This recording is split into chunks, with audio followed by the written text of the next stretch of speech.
Hi, Martha Levi here to talk a little bit more about sourdough bread.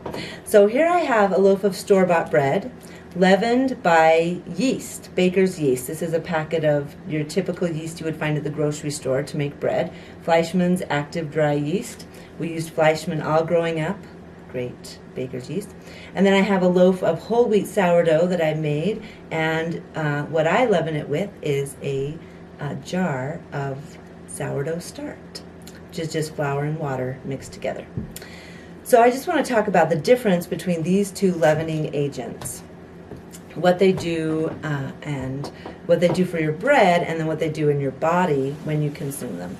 So let's start with this one because it's older. So this is sourdough start. It is made by mixing flour and water, and then the natural bacteria and yeast that is in the air, that's on the grain, that's on your hands as you've mixed it, gets in there, and as you feed it every day, flour and water, you eventually build up this little condo for activated bacteria where they consume the starches, spit out these liquids, lactic acid and acetic acid.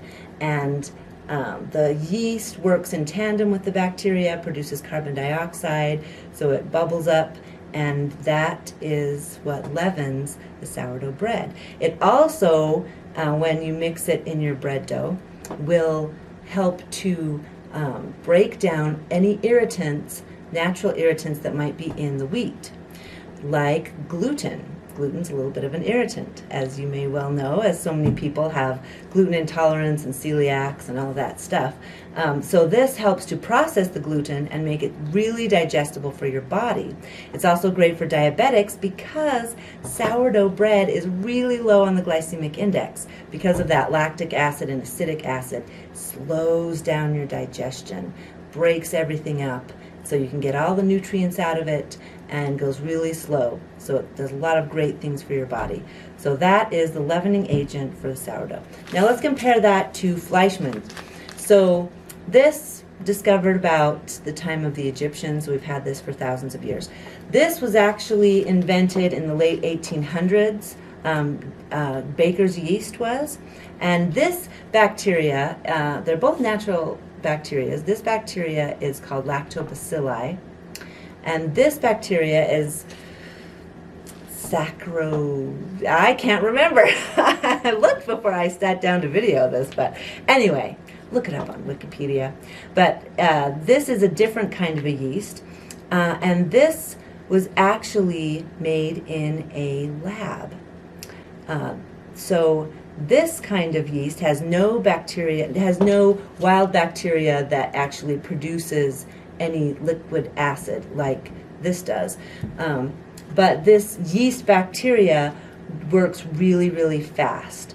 And so the yeast in here consumes the sugars and spits out carbon dioxide at this massive rate because there's no bacteria producing liquid that helps to break down the glutens like in here. So it just pops out the bubbles and raises it in about 30 minutes. You can double a dough in 30 minutes. But it's not doing anything to help you digest the wheat, and so it just goes super fast. So what you're left with is this yeast in your body along with the irritants in the flour that are just sitting in your gut. And this is what it's doing.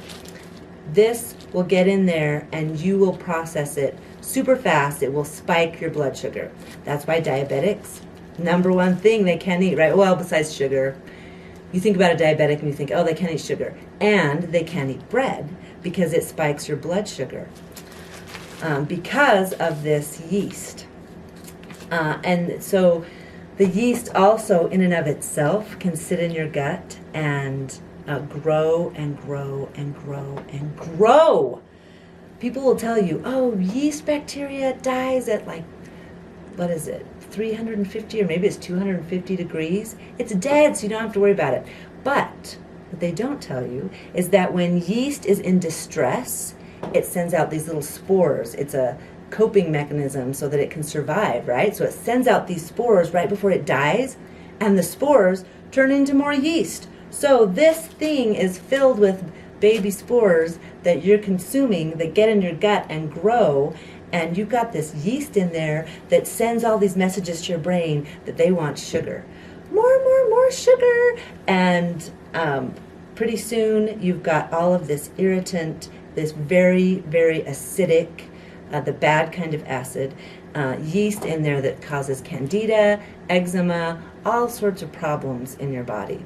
So not only are you consuming wheat that has not been broken down, and you're consuming this yeast that causes lots of issues in your body. So it's just a better idea to go with the homemade sourdough bread versus the store-bought baker's yeast bread, for not only for taste but also for what it will do to the inside of your body. So have a happy day.